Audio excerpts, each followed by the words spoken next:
सुप बच्चों, कैसे हो आप सब। मैं आशा करती हूँ आप सब बहुत ही अच्छे और स्वस्थ होंगे। तो बच्चों, आज की कक्षा में हम शुरू करने वाले हमारा अध्याय नंबर 12 है। इसका नाम है विलोम शब्द यानी कि एंटोनिम्स। ठीक है ना बच्चों। इससे पिछली कक्षा में हमने पढ़े थे क्या, पर्यायवाची शब्द यानी कि बच्चों साइनोनिम्स। ठीक है ना। अब बच्चों देखिए, हम पढ़ने वाले हैं क्या, विलोम शब्द यानी कि एंटोनिम्स। तो बच्चों, आपने जो भी पिछली कक्षा में पढ़ी थी कि आपने उस सभी का अच्छे से अभ्यास कर लिया, बताइए।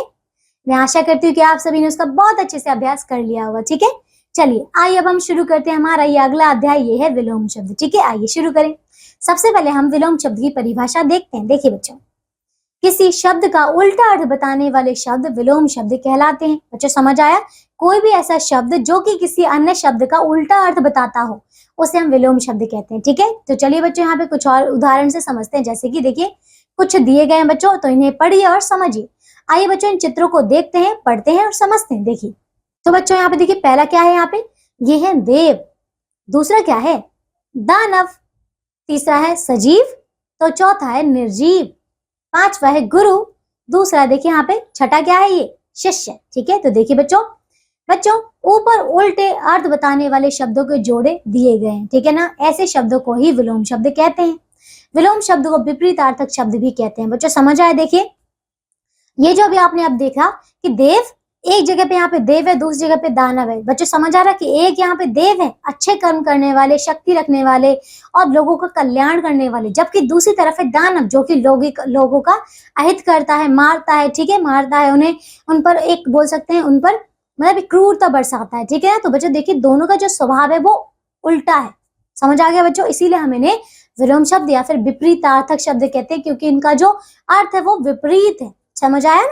दूसरा देखिए बच्चों, इसी प्रकार से यहाँ पे देखिए, जैसे एक जगह पे सजीव है यानी कि जिसमें जीवन है, लेकिन दूसरी तरफ क्या है, निर्जीव, जिसमें कोई भी जीवन नहीं है। ठीक है, देखिए फिर यहाँ पे एक जगह तो गुरु है और दूसरी तरफ उनका शिष्य, यानी कि क्या है, दोनों ही विपरीत है। ठीक है ना। ये सभी जो शब्द हैं आपके विलोम शब्द या फिर आप इन्हें विपरीतार्थक शब्द कह सकते हैं। ठीक है, चलिए अब आगे देखिए बच्चों। तो नीचे कुछ शब्दों के विलोम शब्द दिए गए हैं, इन्हें ध्यान से पढ़िए। आइए बच्चों, इन्हें हम पढ़ते हैं और समझते हैं हमारे विलोम शब्द, और इन्हें याद भी करेंगे। ठीक है, चलिए इन्हें शुरू करें। बच्चों, एक तरफ आपको यहाँ पे देखिए शब्द दिए गए हैं, दूसरी तरफ उनका उल्टा दिया गया है। ठीक है, यानी कि विलोम। अब देखिए, जैसे कि सुगंध, तो इसका विलोम क्या होगा, दुर्गंध।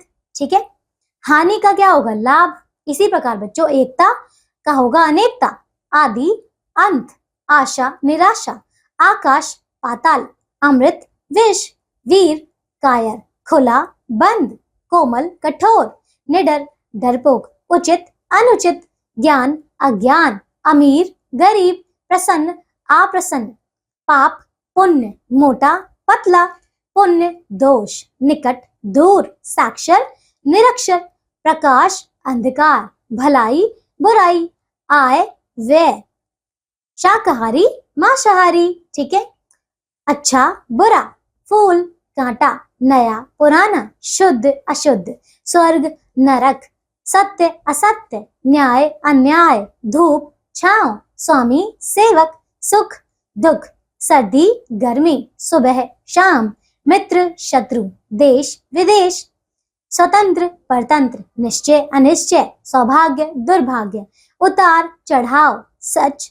झूठ, सरल कठिन, प्रश्न उत्तर, विद्वान मूर्ख, आस्तिक नास्तिक, क्रय विक्रय। ठीक है, चलिए बच्चों, तो यहाँ पे हमने कई सारे जो विपरीतार्थक शब्द है हमने देख लिए हैं। मैं आशा करती हूँ यहाँ से अब आपको, अब जितने भी विलोम शब्द हैं आप उनको बहुत अच्छे से पढ़ पाएंगे, उन्हें समझ पाएंगे। ठीक है ना। तो बच्चों आइए अब एक बार हम इसको दोहरा लेते हैं कि हमने इसमें पाठ में क्या क्या सीखा है। ठीक है, देखिए बच्चों, पहला है किसी शब्द का उल्टा अर्थ बताने वाले शब्द विलोम शब्द कहलाता है। ठीक है ना। दूसरा है विलोम शब्द को विपरीतार्थक शब्द भी कहते हैं। ठीक है बच्चों, चलिए तो ये अध्याय हमारा पूरा हो चुका है। इसके अंतिम में आपको अभ्यास के प्रश्नोत्तर दिए गए हैं, तो सभी बच्चे सारे अभ्यास के प्रश्नोत्तर को पूर्ण करेंगे। ठीक है ना। चलिए अब हम मिलेंगे नई कक्षा में ऐसे ही नए अध्याय के साथ। तब तक के लिए आप सब अपना ध्यान रखिए, स्वस्थ रहिए और सभी प्रश्नों को पूरा करते रहिए। ठीक है, बाय बच्चों।